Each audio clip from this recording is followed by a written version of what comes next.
안녕하세요. 책 읽어드리는 해피 로고스입니다. 오늘은 내 삶의 의미는 무엇인가 네 번째 시간으로 65페이지서부터 읽어드리겠습니다. 그럼 시작할게요. 의미 치료의 이론과 임상, 로고스의 싹이 성장하기까지. 그에게 로고스는 운명이었다. 며칠을 수용소에서 얼쩡거리다 빈으로 돌아왔지만 가족이라고는 달랑 여동생 한 사람만 겨우 살아남았습니다. 프랭클은 친구인 브루노 피터를 찾아갔습니다. 그는 나중에 부수상까지 지낸 인물입니다. 피터는 찾아온 프랭클의 손을 잡고 억지 서명을 시켰습니다. 빈 신경과 폴리클리닉 지원소였습니다. 프랭클은 거기서 25년간 부장 임무를 수행하게 됩니다.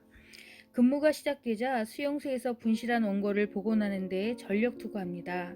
타이피니스트를 셋이나 고용, 맹렬한 속도로 구술을 시작했습니다. 그러는 사이 잠시 자리에 돌아와 그때의 일을 회상하면서 눈물을 흘리곤 했습니다. 그러나 그의 정신은 명료했습니다. 그래서 출판된 게 의사에 의한 영혼의 치유였습니다. 그리곤 불과 9일 만에 죽음의 수용소에서를 완성했습니다.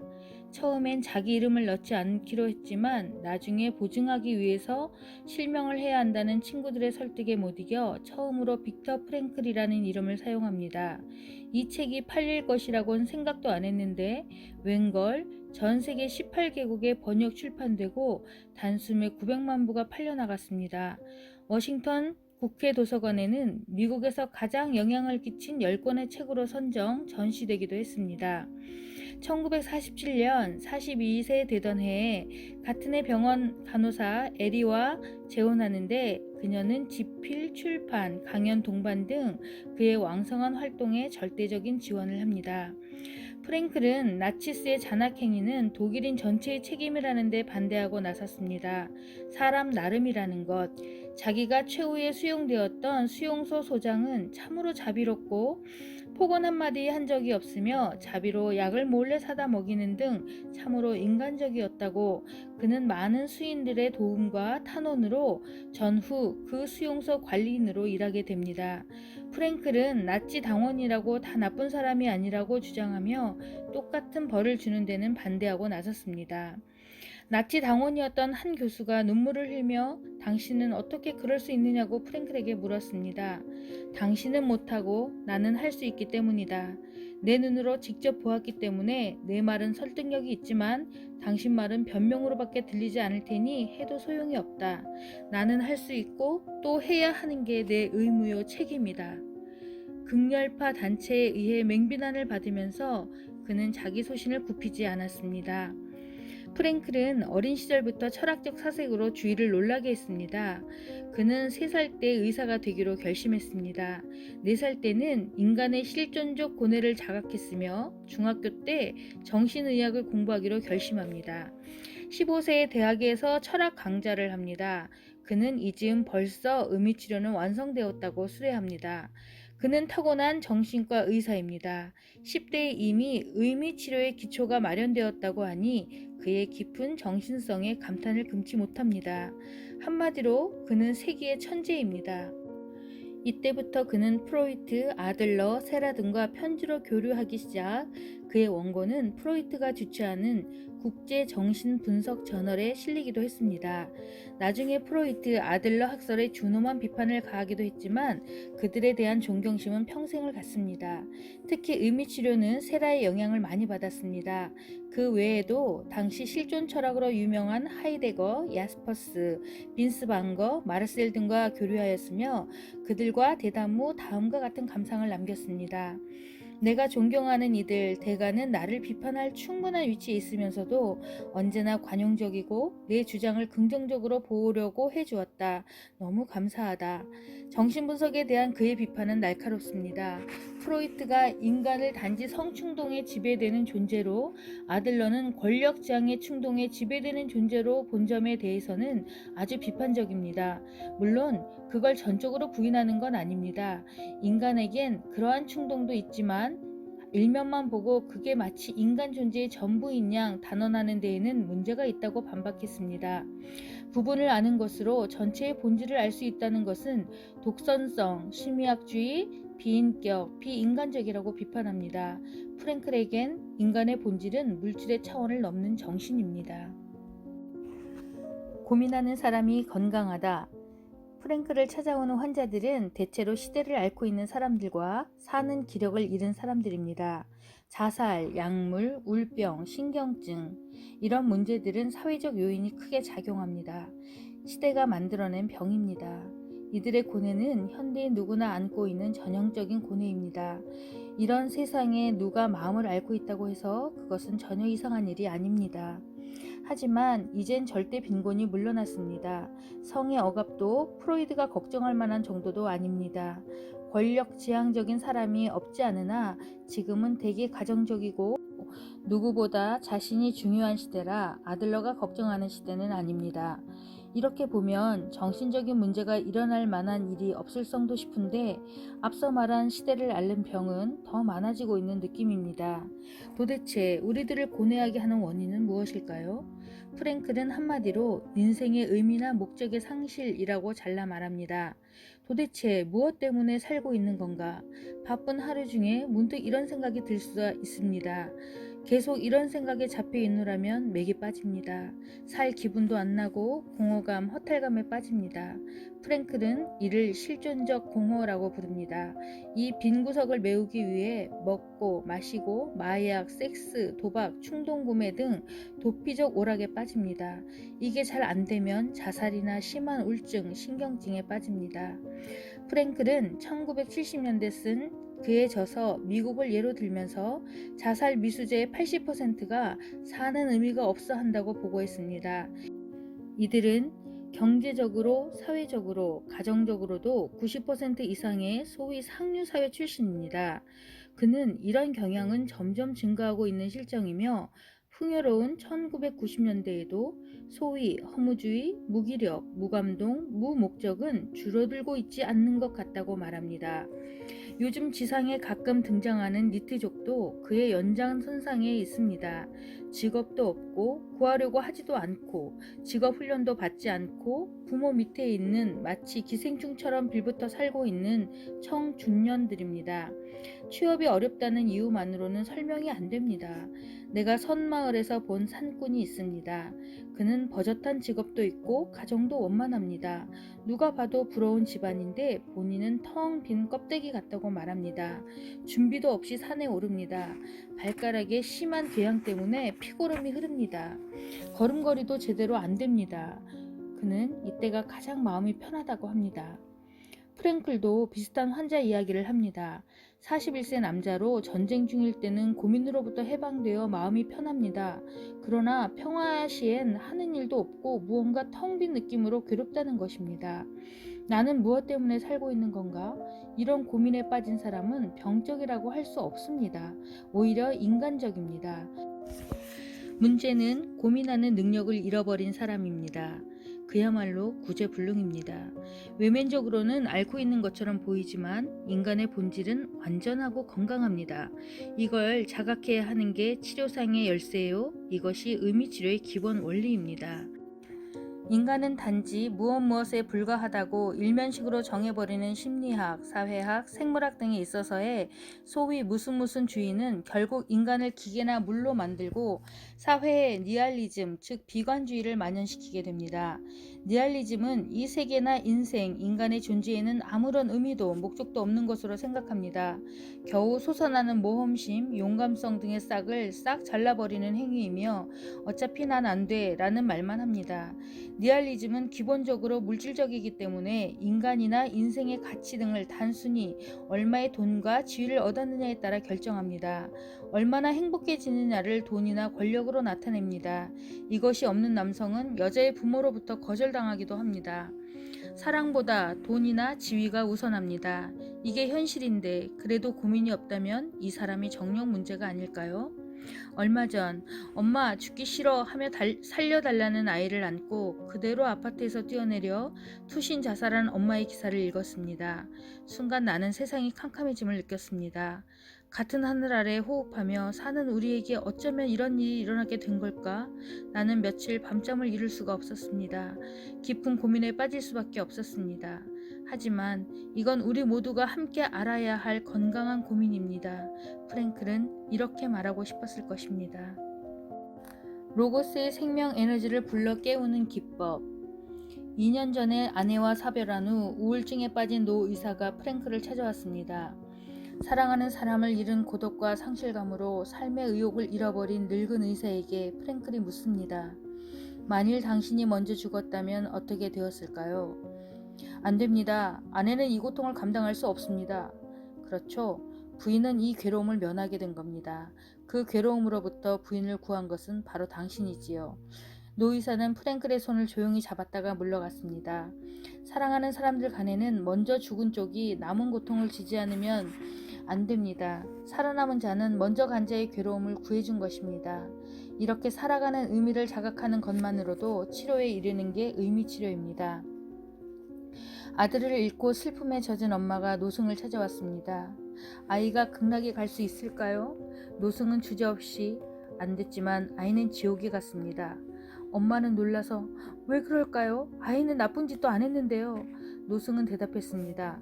무엇보다 먼저 죽은 것은 대단한 불효입니다. 부모를 슬프게 하는 건 나쁜 아이죠. 지옥에 갈 수밖에요. 알아듣는 엄마가 조용히 눈물을 거둡니다.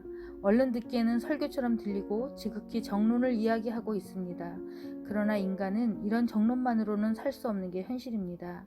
살아갈 활력이 없기 때문입니다. 즉 생명력이 없으면 인간은 살아갈 수가 없습니다. 그리고 생명력은 되풀이 말하지만 로고스로부터 옵니다. 의미치료의 목적은 어디까지나 로고스의 생명 에너지를 불러 깨우는 데 있습니다. 단지 설교나 정신론 혹은 긍정사고 등으로는 안 됩니다.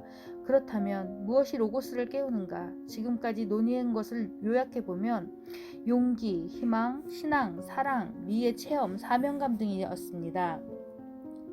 수용소에서 살아남은 자는 이를 통해 로고스를 불러 깨워 살아갈 활력을 환기시킨 것입니다. 그것이 프랭클이 이야기하는 의미입니다. 의미가 로고스를 불러 깨우는 것입니다. 의미치료라는 의미를 통해 로고스를 각성시켜 생명 에너지를 충전시키는 기술입니다. 그런데 이런 의미에는 책임이 따릅니다. 이게 중요한 점입니다. 아내를 잃고 절망한 나머지 자살 기도로 입원한 초로의 남성과의 대화입니다. 내가 자살을 되풀이하지 않는 것은 아내 비석을 세워야 할 책임이 있기 때문입니다. 그 외 다른 책임은 없습니까? 나에게 있어 모든 건 무의미하고 공허합니다. 그러나 이미 존재하지도 않는 죽은 자를 위해 비석을 세운다는 현실적인 실용성이나 목적성이 없는 것에는 책임을 느끼면서 죽은 자를 위해 살아야 하는 책임은 느끼지 못하는 겁니까? 남자는 순간 아타는 지각이 생겨 어떻게든 살아야 한다고 결의합니다. 그의 내면에는 무슨 일이 일어났던 것일까요? 이 남자는 비석을 세우는 건 사랑하는 아내를 위해서라고 믿어왔습니다. 그것은 사랑의 표현이요 그녀가 좋아해줄 행위라고. 그러나 냉정히 생각해보면 그녀는 더 이상 존재하지 않기 때문에 비석이 무슨 의미가 있을까? 프랭클이 이런 지적을 암시했을 때 이 남성은 어떤 내적 지각을 경험한 것입니다. 그것은 육체가 존재하지 않아도 그 실존적 본성을 느낄 수 있다는 일종의 확신이며 직감입니다. 프랭클의 수용소 시절 아내의 환영을 보면서 그 존재의 기운을 생생하게 느낀 체험을 생각해 보십시오. 그녀는 지금 어디선가 그 실존적 본성으로 살아있고 자기의 일을 지켜보고 있습니다. 비석을 세우면, 즉 그녀에 대한 사랑을 표현하면 그녀가 좋아해 줄 것입니다. 육체는 존재하지 않아도 그녀에 대한 사랑의 표현은 결코 무의미한 것은 아닙니다. 그건 곧 감각입니다. 그렇다면 비석을 세우는 것 이상으로 그녀를 즐겁게 하는 일은 무엇일까요? 그건 사는 것입니다. 그녀는 당신이 살아나갈 것을 바라고 있습니다. 그것만이 그녀에 대한 최고의 애정 표현입니다. 그것은 사랑하는 사람에 대한 책임임과 동시에 사랑하는 자를 기쁘게 하는 행위, 즉 실존적 의미 그 자체입니다. 이렇게 해서 그 남자는 살아야 할 의미와 책임을 지각한 것입니다. 우리가 스스로의 책임을 다할 것을 기대하는 존재, 그건 배우자, 친구 등 살아있는 사람만이 아니고 죽은 사람도 포함됩니다. 그들은 보이지 않는 영역으로부터 늘 우리를 지켜보면서 우리들이 책임 있는 삶, 의미 있는 인생을 보내기를 기대하고 있는 것입니다. 프랭클은 이를 객석의 관객에 비유합니다. 우리는 무대에서 연극을 하고 있습니다. 스포트라이트 전등이 너무 밝아 무대에는 객석을 볼 수 없지만 관객은 우리가 얼마나 멋지고 감동적인 연기를 할까 기대하면서 조용히 바라보고 있습니다. 이렇게 우리를 지켜보고 있는 궁극의 존재가 로고스입니다. 나를 지켜본다는 감각은 어디까지나 개인의 내면으로부터 솟아오르는 것이지 절대로 외부에서 밀어붙인다고 되는 건 아닙니다. 내적 자각입니다. 의미 치료의 중요한 포인트입니다. 신은 인간이 괴로워하는 것을 원치 않는다. 프랭클에게 고뇌는 인간을 성숙시켜 진실의 자기, 즉 로고스를 불러일으켜 사는 의미를 성취시키는 찬스입니다. 고뇌를 피하는 것만으로는 대체로 의미 없는 인생밖에 기대되는 게 없습니다. 별 볼 일 없는 가벼운 인간으로밖에 될 게 없습니다. 따라서 때로는 일부러 고뇌를 받아들일 필요가 있습니다. 우리는 그 예를 프랭클이 양친을 위해 미국행 이주를 단념하고 수용소행 운명을 선택한 데서 볼 수 있습니다. 피하려고 했다면 피할 수도 있었던 고뇌였지만 그것은 인간으로서 받아들여야 할 고뇌이기도 했습니다. 만일 그때 도피의 길을 택했다면 그 후에 그도 그리고 의미치료도 탄생할 리 없습니다. 영광에 넘치는 그의 후반 인생은 있을 수 없습니다. 만일 내적인 양심의 소리, 즉 로고스가 그 고뇌를 받아들일 것을 바라고 그리고 그런 확신을 얻을 수만 있다면 우리는 용기를 내어 그 힘든 길을 택합니다. 그것은 장기적으로 반드시 행복의 땅으로 이끌기에 틀림없기 때문입니다. 그렇다 해도 괜히 괴로울 필요는 없습니다. 의미 없는 고통은 가급적 피해야 합니다. 가령 수술을 하면 나을 병인데 이를 거부해서 괴롭거나 모르핀을 거부해서 너무 아픈 경우 등은 의미가 없는 일입니다. 고뇌는 어디까지나 성장의 기회이며 수단이지 목적은 아닙니다. 고통을 목적으로 한다면 가학성이 됩니다. 이것은 아무 의미도 없습니다. 인간이 의미도 없는 고통을 알아야 할 이유는 없습니다. 다만 피할 수 없는 고통이 찾아온 경우에 한해서만 고뇌는 비약의 도약대가 되어 주어진 과제는 비로소 의미를 가질 수 있게 됩니다. 그런데도 우리는 고뇌에 자기 처벌이라는 잘못된 의미를 줄 때도 있습니다. 즉 이런 괴로움이 찾아온다는 것은 자기가 나쁜 인간이기 때문이다, 죄가 깊기 때문이다, 과거에 나쁜 짓을 했기 때문이다 등 부정적 의미를 붙일 때가 있습니다. 이렇듯 사람들은 괴로움에 대해 불합리적인 설명을 하는 경향이 있습니다. 지금의 고뇌를 이렇듯 불합리적으로 설명한다면 아무 의미도 없는 고통이 되고 맙니다. 상황을 조용히 관찰하고 왜 이런 일이 생겼는지 합리적인 생각을 하는 게 순서입니다. 정신의학에선 이를 합리적 감정 교정법이라고 부릅니다. 비슷한 예는 많습니다. 내 신앙심이 깊지 못해서 어릴 적 가게에 연필을 훔쳤기 때문에 등의 엉뚱한 해석을 할 때가 있습니다.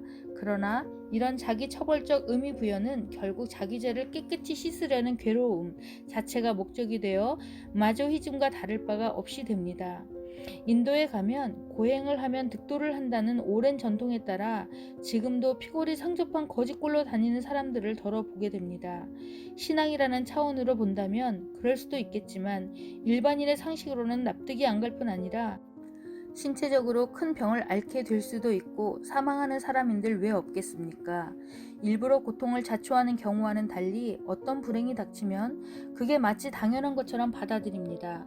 왜냐하면 자기가 나쁜 짓을 했으므로 처벌을 받는 것이라고 생각합니다. 이런 경향은 때로는 다른 사람이 고통에 빠져도 같은 생각을 합니다. 나쁜 짓을 했기 때문이라고 생각합니다. 자업자득이다. 나쁜 짓을 했으니까 업보다. 나와는 다르다. 이렇게 자기를 안심시키는 것입니다. 이럴 경우 우리는 정말 배려가 필요한 사람에게 냉담하게 거절, 심지어 비난하는 일까지 생깁니다. 하지만 사랑의 신이 인간이 괴로워하길 바랄 리 없습니다. 신이 인간에게 기대하는 건 괴로움이 결코 아닙니다. 주어진 현상을 미래를 향해 어떻게 살릴 것인가입니다. 프랭클은 여기서 카네기 일화를 끄집어냅니다. 운명이 레몬을 주거든 레모네이드를 만들 노력을 해라. 우리는 레몬을 바꿀 수는 없습니다. 그러나 그 신걸 레모네이드로 만들면 맛있게 마실 수 있는 선택지가 있습니다. 의미 이전의 인생 철학을 의미치료의 기본적 기술은 로고스의 생명 에너지를 깨우는 데 있습니다. 여기엔 절대로 지켜야 할 금기사항이 있습니다. 앞에서도 지적했지만 행복은 추구할수록 달아난다는 사실을 명심할 일입니다. 인간의 본성은 즐거움을 추구하는 데 있습니다. 그러나 여기엔 절제가 있어야 합니다. 더 하는 욕심이 발동하면 행복도 멀리 달아납니다. 이게 행복의 역설입니다. 행복해지고 싶다. 자기 실현에서 나를 빛내보고 싶다. 인간의 욕망이란 끝이 없습니다. 그런 욕망이 바닥에 깔려있는 한 설령 그게 이루어졌다고 하더라도 계속 뭔가 모자라는 느낌은 가시지 않습니다.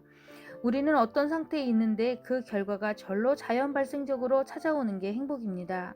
그럼에도 불구하고 우리는 어릴 적부터 행복의 조건을 쌓아가면 행복해질 것이라는 사슬에 묶여 있습니다. 도대체 왜 현대인은 여기서 풀려나지 못할까? 하나는 과한 욕심이고 또 하나는 기본적 인생 철학의 원인이 있습니다. 뭔가 첫 단추를 잘못 끼운 탓이라는 게 프랭클의 지론입니다. 설령 그게 이루어져 손에 들어와 행복해진다고 해도 진정한 행복이 아니란 건 바로 알게 됩니다. 이 방법으로 로고스를 깨우진 못합니다. 무엇보다 먼저 자기 부정의 인생 철학으로부터 자기 긍정의 철학이 생겨야 합니다. 이 젊은이는 어릴 적부터 심한 왕따를 당했습니다. 때로는 폭력도 당하고 처음엔 반 아이들을 미워하기도 했지만 너무 오래 왕따를 당했으므로 자기는 살 가치가 없는 존재로 느껴지기 시작했습니다. 대학에 들어가서도 이 생각은 지워지지 않아 자살 미술을 되풀이하게 됩니다. 대학엔 왕따는 없는데도 불구하고 그의 생각 깊이 새겨진 부정적 사고는 지워지지 않았습니다. 이젠 아이들이 아니라 자기가 자기를 괴롭히고 있는 것입니다. 이 여성은 유부남과 연애 중입니다. 그러나 걸핏하면 남성이 폭력을 행사했습니다. 그런데도 이 남자를 떠나지 못합니다. 남성의 지배성, 폭력성으로 괴로워하면서도 그렇게 속박된 자기에게 만족을 느끼고 있었습니다. 이 남자를 이대로 사랑해봐야 절대로 행복해질 수 없다는 걸 잘 알고 있으면서도 못 헤어지는 건 어딘가 그런 관계에 만족하고 있기 때문입니다. 어떻게 그런 생각을? 자기는 행복해질 수 없는 여자라는 확고한 인생 철학이 있기 때문입니다. 이런 기본적 철학이 고쳐지지 않는 한 이 여성의 불행은 계속될 수밖에 없습니다. 나는 행복할 가치가 없다 해서 행복할 가치가 있는 인간으로 인생 철학을 갖게 하는 게 치료의 전부입니다. 가치를 실현하려면 우리 모두는 의미 있는 삶을 기원합니다. 그러나 어떤 게 의미 있는 삶인가는 사람마다 다릅니다. 돈벌이가 인생의 의미라는 사람도 있고 세계 기록을 세우는 게 전 인생의 의미를 거는 운동선수도 있습니다.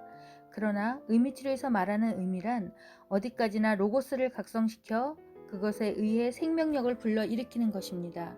그렇다면 도대체 어떤 의미가 로고스를 각성시킨다는 뜻인가? 지금까지 단편적으로 고찰한 것으로는 희망이나 소망, 사명감이나 책임감, 사랑이나 아름다움의 체험 등이었습니다. 프랭클은 그런 의미에서 가치라는 말을 사용하고 세 개의 영역으로 나누어 설명합니다. 첫 번째 창조가치, 두 번째 체험가치, 세 번째가 태도가치입니다. 첫 번째 창조가치, 창조적인 일을 통해 얻어지는 의미, 유형이든 무형이든 가치 있는 뭔가를 창조하는 행위, 즉 일, 육아, 교육, 예술활동이나 학문, 사업이나 봉사활동에 몰두함으로써 사람은 로고스를 각성시켜 생명에너지를 충족시킵니다. 같은 일을 해도 할 수 없어 한다는 것과 이건 내가 해야 되는 일, 의미 있는 일이야 라고 생각하는 것은 아주 다릅니다. 후자의 경우 일을 한다는 건 창조가치의 실현입니다. 일을 단지 생활의 수단으로 생각하지 말고 이를 넘어 귀중한 창조가치의 실현으로, 기회로 생각한다면 얼마나 보람차고 의미 있는 일인가요? 인생에 많은 시간 일을 해야 되는데 이를 단지 생활수단으로 생각한다면 너무 아깝지 않습니까? 프랭클은 목숨보다 소중한 원고를 빼앗겼을 때만큼 시리에 빠진 적이 없었습니다. 하지만 그는 강했습니다. 이대로 수용소에서 죽을 순 없어. 학자로서 내 학설을 세상에 남기려면 열심히 살지 않으면 안 돼. 이게 그를 죽음의 수렁에서 구해낸 창조가치의 실현입니다. 그는 동료들이 몰래 준 연필, 종이 몇 장으로 그리고 다시 창작에 몰입했습니다. 이것이 그가 살아야 하는 의미였고 살아남을 수 있는 힘이 되어 주었습니다. 평범한 청년이 묻습니다. 프랭클 선생님, 당신은 대학자로서 유명한 책을 쓰는 위대한 일을 하시니 창조 가치를 말할 수 있지만 내가 하는 일은 아무나 할 수 있는 일인걸요. 거기에 무슨 의미며 창조 가치를 실현할 수 있겠어요? 프랭클의 논지는 이 점에서 분명합니다. 창조 가치의 중요한 건 일의 내용이나 크기와는 관계가 없습니다. 그 사람이 자기에게 주어진 일에 얼마나 정성을 기울여 하는가, 자기 사명에 미치는 범위를 얼마나 충족시키고 있느냐에 달려 있습니다. 어떤 일이든 그에게 주어진 일, 그리고 그가 하기를 기다리고 있는 일입니다. 각 사람에게 주어진 일은 그 사람만이 해야 할 일이며 그만이 할 수 있는 일입니다. 당신은 손님에게 맞는 최고의 천을 골라 최고로 잘 맞는 양복을 지어 그를 즐겁게 해주고 있습니다. 그보다 더 귀한 창조적인 일이 어디 있겠어요? 화장품을 파는 점원도 마찬가지예요. 손님에게 어울리는 화장품을 골라 그를 매력적인 여성으로 가꾸는 일, 대단히 창조적인 일입니다. 누구나 할 수 있는 별것 아닌 일임에도 불구하고 그 일이 원래 갖고 있는 가치를 찾아냄으로써 같은 일에도 보람을 느낄 수 있게 됩니다. 같은 직장에서 저쪽 방 과장은 차를 끓여오는 것을 누구나 할 수 있는 일로 생각하고 여직원에게 칭찬을 하거나 감사하던 인사도 안 했습니다. 옆방 과장은 그건 아무나 할 수 있는 일이 아니다. 차를 골라 정성껏 끓인다는 대단한 가치 있는 일로 칭찬, 감사를 했습니다. 얼마 후 저쪽 방 직원은 사표를 내고 퇴사해버렸습니다. 창조 가치는 일의 내용이나 크기에는 관계가 없습니다. 자신에게 주어지는 일에 진심을 담아 자기 사명감이 미치는 범위를 어디까지나 충족시키느냐가 열쇠입니다. 어떤 일이든 그 일은 그에게 주어진 일, 그가 해내기를 기다리고 있는 일이기 때문입니다. 양복 맞춤 일도 창조적 가치요, 화장품 파는 일도 마찬가지입니다. 창조 가치 실현을 구체화하기 위해 각 항목마다 몇 가지 질문이 있습니다. 당신이 하고 있는 일에는 어떤 가치가 있나요? 일에 보람이 있나요? 그 일은 누구에게 도움이 되었나요? 그 일은 당신 생애에 걸쳐 일관된 테마가 있나요? 창조 가치를 실현하기 위해 앞으로 하고 싶은 일은 무엇인가요? 두 번째, 체험 가치. 체험을 통해 얻어지는 의미, 창조 가치가 능동적 체험이라면 체험 가치는 수동적 체험입니다.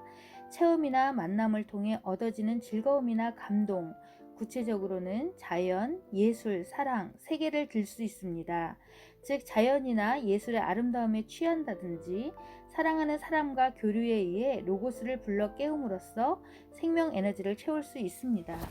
인간관계에서 실현되는 체험 가치를 위해 프랭클은 묻습니다. 당신을 진정으로 필요로 하는 사람은 누구일까?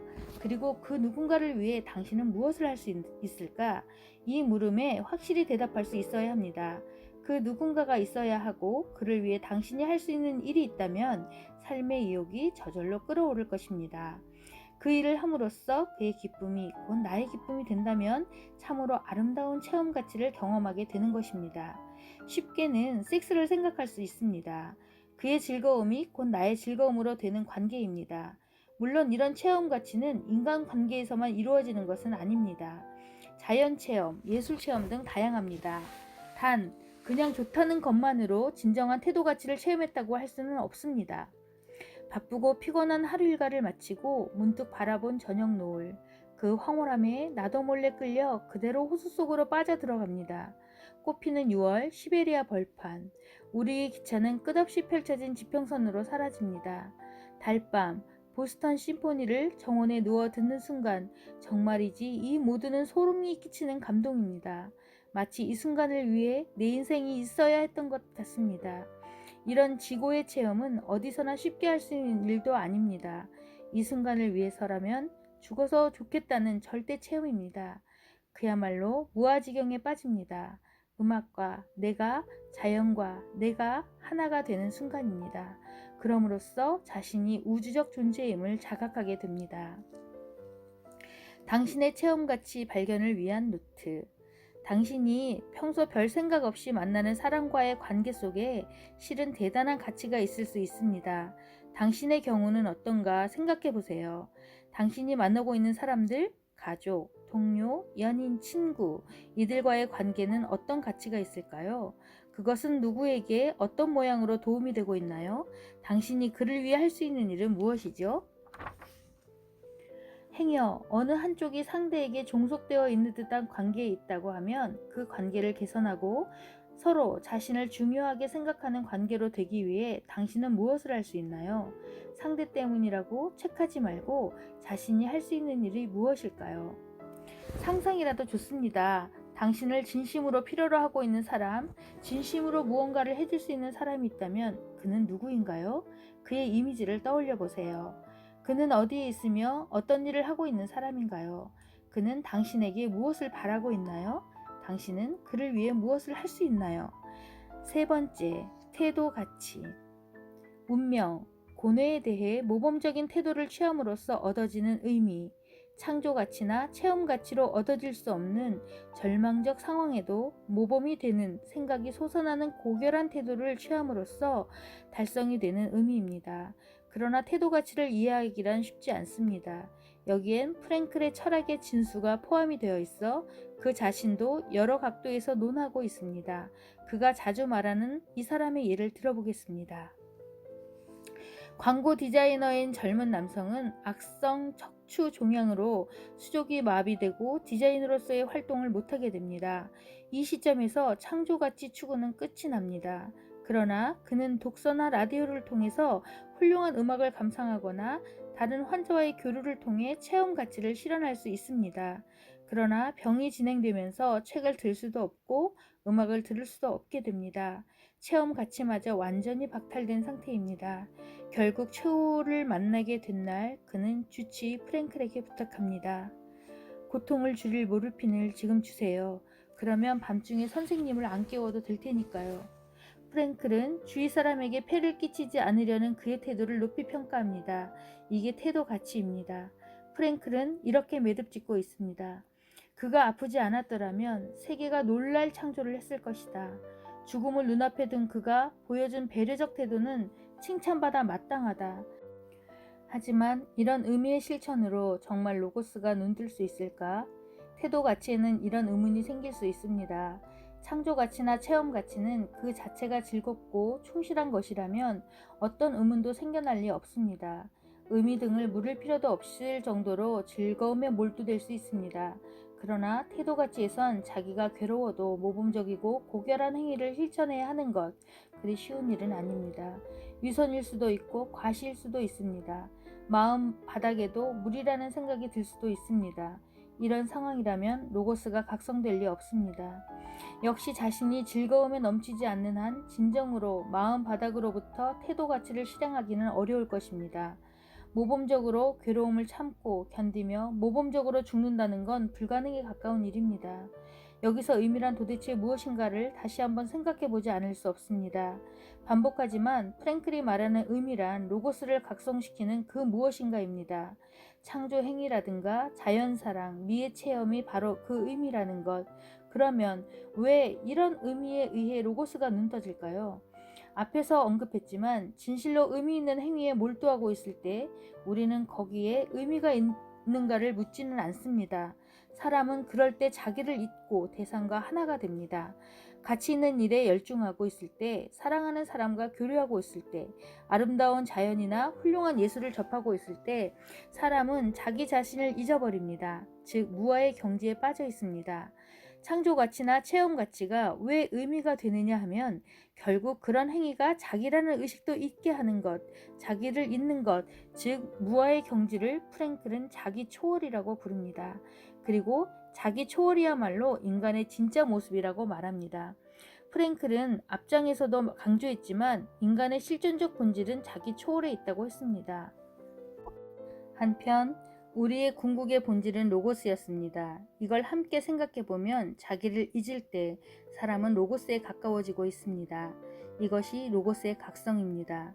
로고스는 자기를 잊어버릴 때, 자기의 대상과 일체가 될 때 거기에 녹아 들어갑니다. 자기가 없기 때문에 대상을 이용한다는 의식이 없습니다. 그림을 그리며 자기를 잊어버린 사람은 유명해지기 위해, 상을 받기 위해 등의 동기는 없어집니다. 그림을 그리는 걸 수단으로 하지 않습니다. 그리는 그 자체에 의미가 부여됩니다. 무조건적인 행위, 무사의 행위가 거기에 있습니다. 다시 죽음의 포로 수용소로 돌아갑시다. 거기에는 프랭클 자신이 실천한 태도같이 생생한 장면들이 우리를 감동의 도가니로 몰아넣습니다. 뿐만 아니라 동료들의 놀라운 태도같이 실천이 있습니다. 우리 일상에선 상상도 할 수 없는 그들의 고결한 삶의 태도에 절로 존경심이 묻어납니다. 그런데 내가 있는 한 이런 행위는 되지 않습니다. 될 수도 없고, 왜냐하면 내가 있는 거기엔 자아가 있기 때문입니다. 이게 있으면 타산적으로 조건이 붙는 행위, 이기적 행위밖에 되지 않고 상대를 자기 이익의 수단으로밖에 보지 않게 됩니다.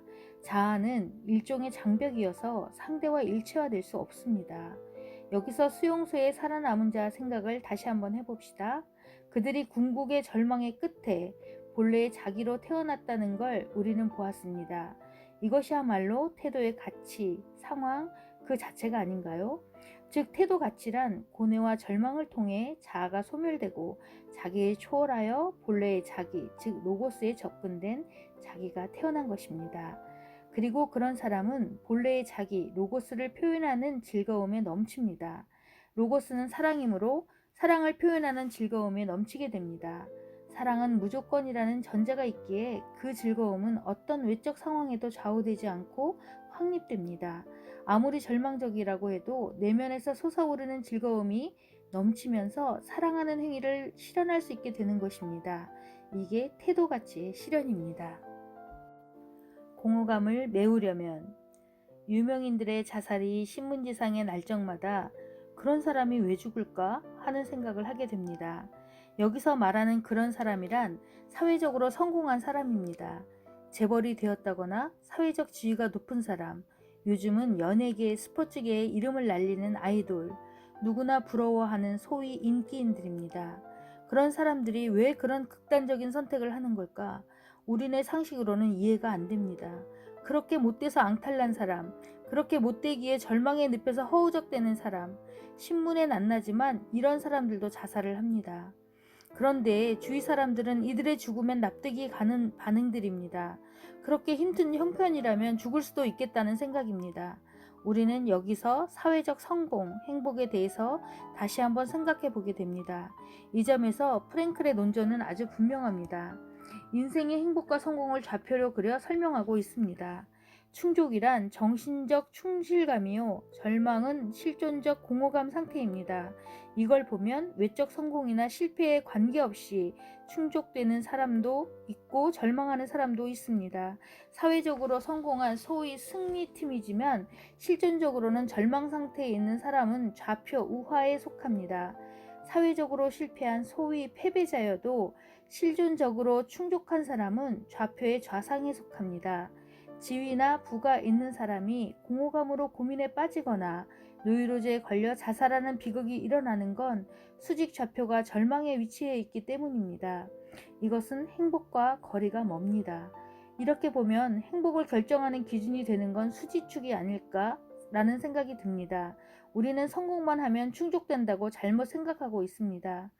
인간의 본성이 의미를 추구하는 존재라는 걸 생각한다면 외적 성공의 수평축이 아니고 정신적 충실도의 수직축에 무게를 두는 쪽이 참으로 가치 있는 인생을 보내는 게 아닌가 하는 생각도 듭니다. 인생은 연극이다. 명배우가 왕이 되기도 하고 거지가 되기도 한다. 셰익스피어가 남긴 말입니다. 배우로서 문제가 되는 건 어떤 역을 맡느냐가 아니고 얼마나 훌륭한 명연기로 관객을 감동시키느냐에 있습니다. 무대 변두리 단역을 맡아도 명배우는 빛이 나는 법, 작은 역으로도 관객을 압도하는 명연기를 보여줍니다. 우리도 모두 무대의 배우입니다. 무슨 역을 맡느냐가 아니고 얼마나 훌륭한 명연기로 청중을 감동시키느냐에 달려 있습니다. 여기는 강제 수용소가 아닙니다.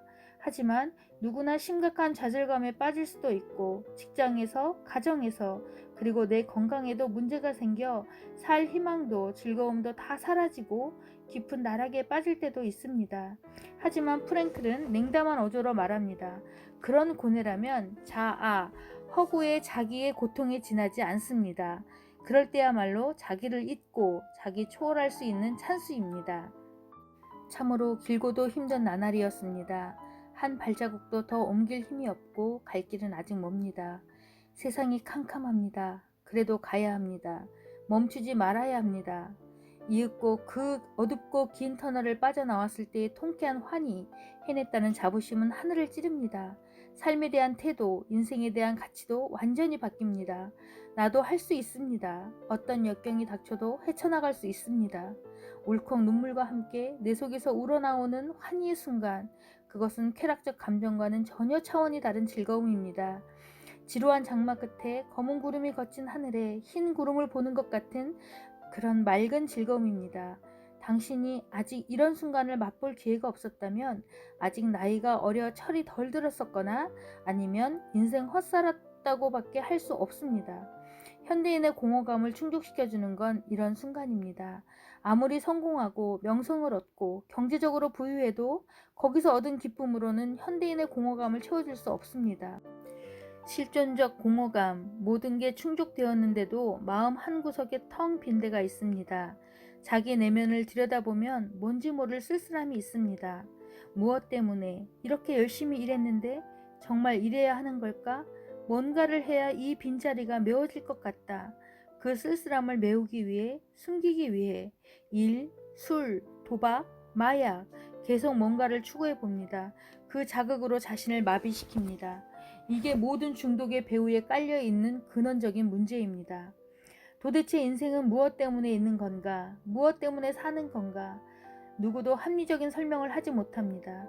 대답이 없으니 허무한 생각마저 듭니다. 그런 가운데도 인간은 그 이상의 무엇을 인생에게 구하려고 발버둥 칩니다. 그러나 지향해야 할 그 무엇이 발견되지 않습니다. 쓸쓸함과 내적 공허감에서 벗어날 길이 없습니다. 도대체 이 살기 좋은 세상에 왜 이런 마음이 생기는 걸까? 물론 근년의 내외 사정이 녹록지 않습니다.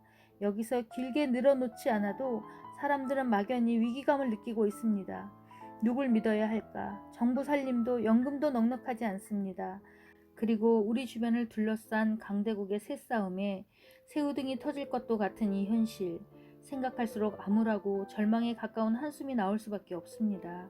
이런 현실적 여건을 감안해도 조용히 생각하노라면 그 이상의 뭔가가 우리를 얽매고 있는 것 같은 폐쇄감, 현실, 그 이상의 무엇이 어쩔 수 없는 허무감에 시달리게 합니다. 조금이라도 의식이 있는 사람이면 누구나 느끼고 있는 이 실존적 허무감을 어떻게 해야 할까요? 프랭클의 논지는 누제닉 노이로제 딱 한마디로 요약 설명합니다. 누제닉 신경증, 누제닉 노이로제. 욕구와 본능의 갈등 때문에 생기는 게 아니라 실존적 문제 때문에 생깁니다. 그 중에서도 의미를 찾으려는 의지의 좌절이 큰 비중을 차지하고 있습니다. 따라서 신경증으로 보기보단 인간적 성취로 봐야 합니다. 환자의 실존적 위기를 통해 그가 성장하고 발전할 수 있도록 도와줘야 합니다. 환자 스스로의 삶의 의미를 찾을 수 있도록 도와줘야 하는데 여기에는 상당한 분석 과정이 필요로 합니다. 이런 과정에서 치료적 긴장은 필연적으로 따르게 됩니다. 현대사회에 만연되어 있는 우울증과 공격성, 중독증의 원인을 알려고 하면 그 저변에 깔려있는 실존적 공허를 먼저 이해해야 합니다. 이걸 채워야 하는 게 의미치료입니다. 진실로 의미 있는 행위에 몰두함으로써 얻어지는 즐거움만이 공허감을 채워줄 수 있습니다. 진실한 행복, 인생의 충실감, 좌표를 보면서 다시 한번 깊이 생각해 봐야 합니다.